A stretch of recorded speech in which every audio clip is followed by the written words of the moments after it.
नमस्कार, मैं हूं पुण्य प्रसून वाजपेयी। दस्तक में आपका स्वागत है। खबर अच्छी है, दिल्ली की सड़कों पर सफाई शुरू हो गई है। 2 अक्टूबर के दिन ऐलान था स्वच्छ भारत का, लेकिन किसे पता था दिल्ली ही एक ऐसी स्थिति में पहुंच जाएगी जहां चारों तरफ कूड़ा होगा। लेकिन किसे पता था कहीं दिल्ली में स्वच्छता के नाम पर तो कहीं वाल्मीकि समाज को राजनीतिक तौर पर साथ लेने के लिए नेता भी कुछ इसी प्रतिद्वंदिता के साथ उतरेंगे। और सियासत की इस दौड़ में राहुल गांधी भी कुछ इस तरीके से कूदेंगे जिससे किसी को लगे ही नहीं कि कभी कांग्रेस की ही सीएम शीला दीक्षित ने ही एमसीडी के 3 टुकड़े कर सफाई कर्मियों का बंटाधार कर दिया था। तो दिल्ली सरकार के पास जाते हो, दिल्ली सरकार कहती है काम ले हो, हिंदुस्तान की सरकार, जब आप हिंदुस्तान की सरकार के पास जाते हो तो वो कहते हैं काम लीजिए दिल्ली की सरकार। मुश्किल इस सियासत की यही है कि हर घर शीशे का है, तो यह फिल्म वक्त का फिल्मी डायलॉग ही है। लेकिन किसे पता था केजरीवाल सरकार के मंत्री तोमर जब फर्जी डिग्री वाले ही साबित होने लगेंगे तो आम आदमी पार्टी फिल्मी डायलॉग की तर्ज पर समझाएगी कि तोमर तो ठीक, लेकिन केंद्र सरकार और बीजेपी भी तो शीशे के ही घर में बैठी है। स्मृति और ईरानी और रमाशंकर कटेरिया के मामले में दिल्ली पुलिस से भी हम मुकदमा दर्ज करने और कार्रवाई करने की उतनी ही तत्परता से मांग करेंगे, क्योंकि ये न्याय का सवाल है। राज्य के लिए अलग न्याय, केंद्र के लिए अलग न्याय, मोदी जी के लिए अलग न्याय और अरविंद केजरीवाल जी के लिए अलग न्याय, ऐसी व्यवस्था इस देश में नहीं हो सकती है। इस देश की सियासत की त्रासदी शायद इसीलिए है कि हर दिशा में देखिए तो पता यही चलता है कि सामने आईना दिखाया जा रहा है। आइए जरा कोशिश की जाए कि दरअसल कहां से चले थे और कहां आकर खड़े हो गए, यानी क्या से क्या हो गया। यह सवाल इसलिए महत्वपूर्ण हो चला है, कश्मीर में एक वक्त झंडे लहराए गए थे ISIS के, उसके बाद सरकार बनी, जनता ने अपने हिसाब से वोट दिया, सरकार बनी और तब यह कहा गया अब ऐसा नहीं होगा। लेकिन इन सब के बीच वैसा भी हुआ और इन सब के बीच अब तालिबानी पोस्टर भी चस्पा कर दिए गए हैं सड़कों पर। जरा देखिए किस तरीके का यह पोस्टर बतलाता है, जिसमें बहुत साफ पर रखा गया है कि इस्लाम के खिलाफ साजिश से खुद को दूर रखें। यह ऐलान किया गया है इस पोस्टर के जरिए, जो तहरीके तालिबान का पोस्टर है। इस्लामी शिक्षा का पालन करें, यानी इस्लामिक स्टेट की तरफ बढ़ती हुई परिस्थितियां घाटी के भीतर। हम दुनिया से इस्लाम विरोधी गतिविधियों को खत्म करने के लिए सक्षम हैं। हम उन लोगों को चेतावनी देते हैं जो क्या क्या करते हैं, इसका जिक्र किया गया। सुरक्षा कर्मियों के वाहनों में तेल देने के कारोबार में जुड़े हैं, यानी निशाने पर आ सकते हैं। जो ड्रग्स बेचते हैं वो निशाने पर आ सकते हैं। जो बाहरी लोगों को छत मुहैया कराते हैं, यानी बाहर से, घाटी के बाहर से कोई आता है उसे छत मुहैया कराते हैं, तो वो भी निशाने पर। केबल ऑपरेटर भी आ सकते हैं। और इन सब के साथ ही जो घर जहां जुआ होता है वह भी निशाने पर आ सकते हैं। या तो इन गतिविधियों को छोड़ दिया जाए या नतीजा भुगतने को तैयार रहें। ये पोस्टर एक तरफ चस्पा होता है और दूसरी स्थिति ये बताई जाती है कि दरअसल घाटी के भीतर सेना का भी जो नजरिया अब निकल कर आ रहा है। पिछले बरस 4 बार ऐसे मौके आए थे जब IS के झंडे वहां पर लहराए गए थे, लेकिन आज पहली बार नई सरकार के आने के बाद किस रूप में हुआ और ये आने वाले वक्त में क्यों खतरा है, रिपोर्ट देखिए। 15 बरस पहले मिशन कश्मीर के जरिए सिल्वर स्क्रीन पर इस डल झील के पानी को धमाके से लाल होते हुए दुनिया ने देखा था। तब हर एक की जहन में यही यादें ताज़ा हुई थी कि किस तरह 90 की दहाई में पूरा कश्मीर आतंकी गिरफ्त में था। लेकिन चीज़ें आतंक से आगे इस्लामिक स्टेट की ओर बढ़ेंगी, ये किसी ने गुमान भी नहीं किया था। ये पहली बार है कि श्रीनगर की सड़कों पर IS के नारे लिखे बैनर के साथ इस्लामिक स्टेट की वकालत उन्हीं लड़कों ने की जो कल तक पाकिस्तान का झंडा लहराकर आतंकवादी संगठनों के साथ खड़े होते नजर आते थे। जुमे की नमाज के ठीक बाद जामिया मस्जिद के बाहर हमेशा की तरह हाथों में पत्थर और चेहरे ढककर नारे लगाते हुए लड़के जमा तो हुए, लेकिन इस बार पाकिस्तानी झंडे से इतर पहली बार तालिबान के हक में और IS के नारे लगाने लगे। बैनर हाथ में तो वादी की दीवारों पर तालिबान के हक में लिखे नारों ने भी कश्मीर को लेकर अब नए संकेत देने शुरू कर दिए हैं कि कहीं हिजबुल मुजाहिदीन से निकला धड़ा घाटी में आतंकवाद की कोई नई इबारत लिखने तो नहीं जा रहा, क्योंकि सेना भी पहली बार मान रही है कि कश्मीर घाटी में आतंकवाद हथियारों से आगे निकलकर विचारधारा के तौर पर नए खतरे के तौर पर उभर रहा है।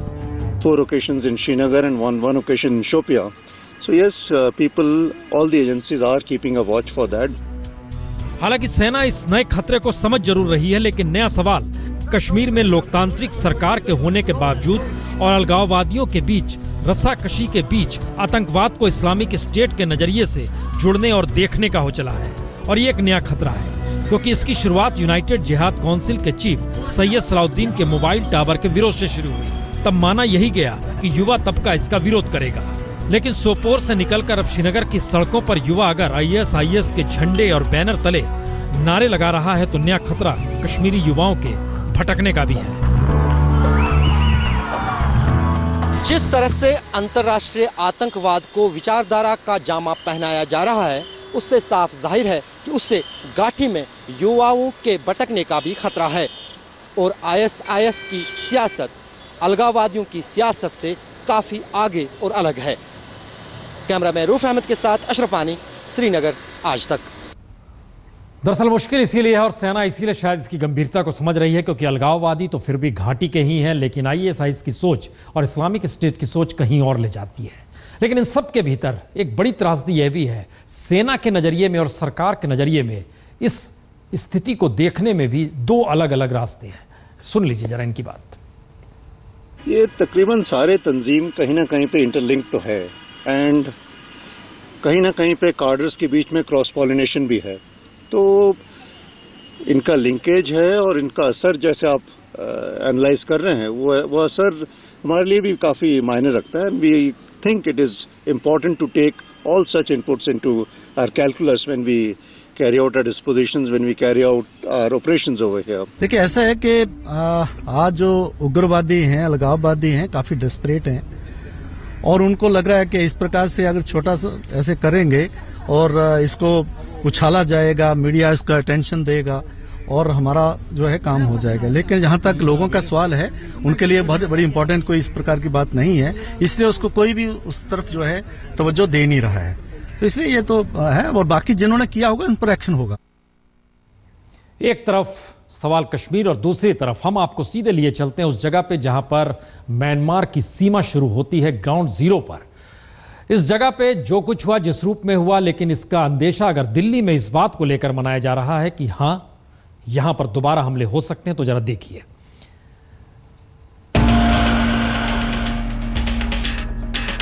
जरा आएगा कि किस रूप में, कैसे है। यहां पर हमारे संवाददाता पहुंचे और उन्होंने देखने की कोशिश की, परखने की कोशिश की कि सीमा किस रूप में चाक चौबंद है, या फिर ऐसी स्थिति है कि कोई भी सीमा में आवाजाही कर सकता है। म्यांमार सरहद पर लोगों की आवाजाही कितनी आसान है, इसका अंदाजा इस फेंसिंग को देखकर लगाया जा सकता है। इस वक्त हम मणिपुर में म्यांमार की सरहद में मौजूद हैं। हाल में भारतीय सेना की कार्रवाई के बाद अब म्यांमार इस बात से इनकार कर रहा है कि उसकी जमीन पर जो उग्रवादी संगठन उनको पनाह दी जा रही है।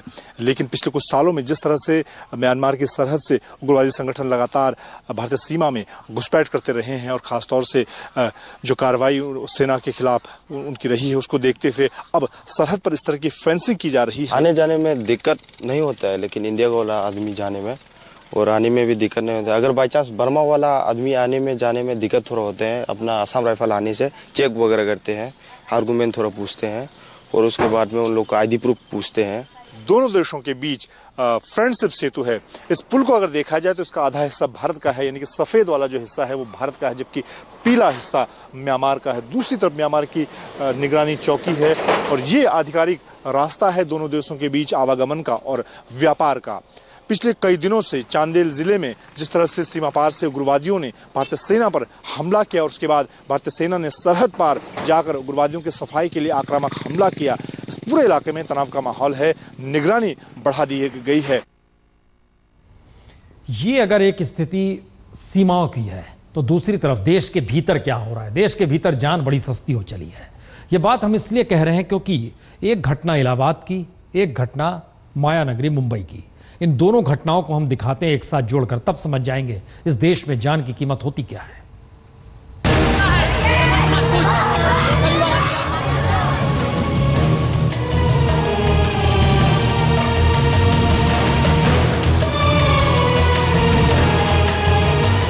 दो सच और दोनों दो अलग अलग जगहों के, एक इलाहाबाद का तो दूसरा मायानगरी मुंबई का। इलाहाबाद में आटा चक्की पर आटा पिसाने गए रजत नाम के शख्स को 4 रुपए कम पड़े और झगड़ा हुआ तो 2 लोगों का मर्डर हो गया।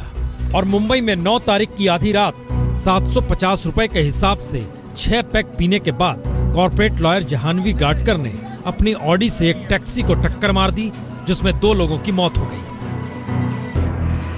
तो जान बहुत सस्ती है। इलाहाबाद में आटा चक्की मालिक घनश्याम ने 4 रुपए कम मिलने पर विवाद के बाद बंदूक निकालकर गोली चला दी और राहुल और उसके साथी आशु की मौत वहीं पर हो गई। जबकि मुंबई में एक्सीडेंट में 2 लोगों को मारने के बाद जाह्नवी ने पहली कोशिश यही की कि रिश्वत देकर मामला सुलटा दिया जाए और किसी तरीके से बच निकला जाए। कोर्ट के अंदर उसे जेसी दी गई है, तो मैं यही आगे की हियरिंग में अपील करता हूं कि उसे सख्त से सख्त सजा दी जाए। 35 साल की जाह्नवी कॉर्पोरेट लॉयर है और पहले भी नशे की हालत में रैश ड्राइविंग कर एक्सीडेंट कर चुकी है और इलाहाबाद के घुरपुर जैसे यूपी के कई इलाकों में जरा सी बात पर कट्टा यानी देसी बंदूक तान लेना परंपरा सी रही है। यानी रसूख और दबंगई के आश्रय जान लेने का हर खेल होते रहता है और जान देने वाले परिवार वाले सिवाय अपनी किस्मत को दोष देने के अलावे कुछ कर नहीं पाते, क्योंकि ये पहली बार नहीं है जब छोटे से विवाद ने बड़ा रूप ले लिया और गोलीबारी हुई। और दूसरी तरफ यह भी पहली बार नहीं है कि किसी रसूखदार ने नशे की हालत में मासूमों को कुचल दिया हो। वैसे इलाहाबाद में 4 आरोपी गिरफ्तार कर लिए गए हैं और जाह्नवी को भी मुंबई में जुडिशियल कस्टडी में भेज दिया गया है। लेकिन सवाल फिर वहीं अटका है, जान वाकई सस्ती है। इलाहाबाद से विमल श्रीवास्तव के साथ आज तक ब्यूरो। जाह्नवी की जमानत की सुनवाई सोमवार को होनी है, लेकिन ये 2 तस्वीरें हिंदुस्तान के भीतर का सच भी बयां कर देती हैं। लेकिन इन सब के साथ एक कदम और आगे बढ़ाई है। फर्जी डिग्री के मामले में दिल्ली से बिहार ले जाया जा चुका है तोमर को, और बिहार से एक दूसरी तस्वीर निकल कर आती है। परीक्षा वहां किस रूप में होती है, एक तरफ फर्जी डिग्री और दूसरी तरफ डिग्री के लिए चोरी खुले तौर पर, यानी खुलेआम नकल। ये समस्तीपुर का इलाका है, साथ बैठे हैं, कॉपी की जा रही है। जिसकी अच्छी हैंडराइटिंग होगी उसे शायद नंबर मिल जाए, क्योंकि सबको ही तो लिखने के लिए फ्री है, और दूसरी तरफ फर्जी डिग्री। अब ये सवाल हर जहन में उठ सकता है कि फर्जी डिग्री लेना अपराध सबसे बड़ा हो चला है या नकल करके डिग्री लेना। ये दोनों स्थितियों में देश लगातार झूलते रहेगा। इन सब के बीच दिल्ली, देख लीजिए क्या हाल है। दिल्ली की सड़क पर प्रधानमंत्री नरेंद्र मोदी ने भी झाड़ू चलाई और मुख्यमंत्री अरविंद केजरीवाल ने भी। स्वच्छता अभियान का नारा बुलंद करते हुए मोदी और केजरीवाल ने मैसेज यही दिया कि दोनों सरकारें साफ सफाई को लेकर प्रतिबद्ध हैं। लेकिन अब इस मंजर को भी देख लीजिए।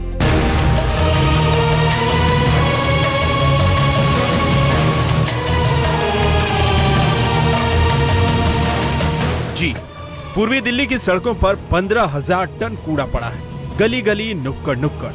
बीते 10 दिन से पूर्वी दिल्ली नगर निगम के सफाई कर्मचारी हड़ताल पर थे और दिल्ली का ज्यादातर इलाका डर्टी सिटी में तब्दील हो गया था। तो सबसे पहला सवाल यही उठ रहा है कि क्या स्वच्छता अभियान का नारा बेमानी है, जिसे लेकर खुद प्रधानमंत्री मोदी ने ही सबसे ज्यादा बात की। यानी दिल्ली की गंदगी ने स्वच्छता अभियान को लेकर मोदी और केजरीवाल की मंशा को कटघरे में खड़ा किया। लेकिन हड़ताली कर्मचारी यहां 2 जून की रोटी के अपने हक के लिए हड़ताल पर उतरे थे। उन्हीं हड़ताली कर्मचारियों के बीच राहुल गांधी ने पहुंचकर साबित किया कि अब विरोध की उनकी राजनीति कोई मौका नहीं छोड़ेगी। भले दिल्ली महानगर पालिका में वेतन संकट उनके 3 हिस्सों में बंटवारे की वजह से पैदा हुआ, जिसे शीला दीक्षित के राज में अंजाम दिया गया। आप सरकार से मांगोगे, चाहे वो दिल्ली सरकार हो, चाहे वो हिंदुस्तान की सरकार हो, आपको कुछ नहीं मिलने वाला है। आप अपनी शक्ति दिखाओगे तो 5 मिनट में आपका काम हो जाएगा। लेकिन सवाल राजनीति का नहीं, संकट का है। और संकट का है तो उसका हल होगा कैसे? केजरीवाल ने सोमवार को अप्रैल मई का वेतन देने की बात कहकर 2 टूक कह दिया था कि अब उनके पास पैसा नहीं है। आप लोगों की तनख्वाह के साथ राजनीति की जा रही है। एमसीडी ने भी तनख्वाह आपकी बंद कर दी। बड़ी मुश्किल से मैं आपके लिए पैसा लेके आया हूं। हालांकि सफाई कर्मचारियों के लिए थोड़ी राहत की बात यह है कि दिल्ली सरकार ने 493 करोड़ रुपए जारी कर दिए, तो हाईकोर्ट ने 15 जून तक बकाया भुगतान करने का आदेश भी दे दिया। लेकिन अब बड़ा सवाल यही है कि सफाई कर्मचारियों को वेतन के लिए हर बार सड़क पर उतरना पड़ेगा या एमसीडी और दिल्ली सरकार के बीच कोई समझौता भी होगा, या फिर हर बार अदालती आदेश का इंतजार करना होगा। अमित चौधरी, दिल्ली आज तक। सारी बातें हम लोगों ने बड़े बड़े लोगों के लिए की, या कहें उम्र के लिहाज से भी बड़े लोगों की, लेकिन बच्चों का जिक्र दस्तक के आखिर में करना जरूरी है, क्योंकि उनकी भी मौत इस देश के भीतर बड़ी सस्ती हो चली है। इन चमकीली आंखों और खूबसूरत मुस्कुराहटों के संग चल रहा सच बेहद दुख देने वाला है। ये मासूम इस तलक हकीकत से बेखबर हैं कि इनके साथ जन्मे कुछ साथी अब इस दुनिया में है नहीं और कुछ आने वाले सालों में रहेंगे नहीं। त्रासदी भरा ये सच महाराष्ट्र के उस पालघर जिले का है, जिसे बने अभी 1 बरस भी नहीं हुआ, लेकिन बच्चों की मौत का सिलसिला ऐसा है कि दिन भी कम पड़ जाए। पालघर जिले के तौर पर पिछले बरस अगस्त में बना और त्रासदी देखिए। बीते साल अगस्त, सितंबर और अक्टूबर में 177 बच्चों की कुपोषण से मौत हो गई। सरकारी आंकड़े तो और भी डराते हैं, क्योंकि करीब जिले में कुल 12,777 बच्चे गंभीर कुपोषण के शिकार हैं, जबकि 50,829 बच्चे मध्यम कुपोषण के शिकार हैं। तो पिछले 10 महीनों में 80 बच्चों में से 13 ने जन्म लेते ही दम तोड़ दिया। और इसकी सबसे बड़ी वजह पौष्टिक आहार तो दूर, सिवाय खिचड़ी के और कुछ मिलता ही नहीं। सरोजा, मला सांग, तुला जेवण काय काय मिळतं? काय काय सांग, काय काय जेवण जेवते तू? सांग. सकाळचे डाळ भात, ओळचे डाळ भात, दुपारचे रोटी, भाकर खाय. आणि शासनाकडून काही अन्न मिळतं? नाही, काही आंगनवाड़ी में जाते नहीं। यानी नियमों के मुताबिक दिए जाने वाला अंडा, दूध, फल सिर्फ कागजों पर ही मिलता है। इससे पहले 1992 में भी यहाँ 154 बच्चों की कुपोषण से मौतें हो गई थी, जिसके बाद सरकार ने कुपोषण से निपटने के लिए यहाँ एक प्राइमरी हेल्थ सेंटर भी बनवाया, जो आज इतना बीमार है कि यहाँ दिखाई पड़ने वाली एक ही नर्स को कई महीनों से सैलरी नहीं मिली। जिले के 2579 आंगनवाड़ी केंद्रों का ऐसा ही हाल है। नहीं करतो ना स्वच्छता, आम्ही स्वतः करतो। नाही ते एक मुलगा ठेवलेला आहे, मानधन म्हणजे असं डॉक्टर देतात त्याला मानधन, 1500 रुपये देतात महिना, त्याला साफसफाई करायला ठेवलेलं आहे।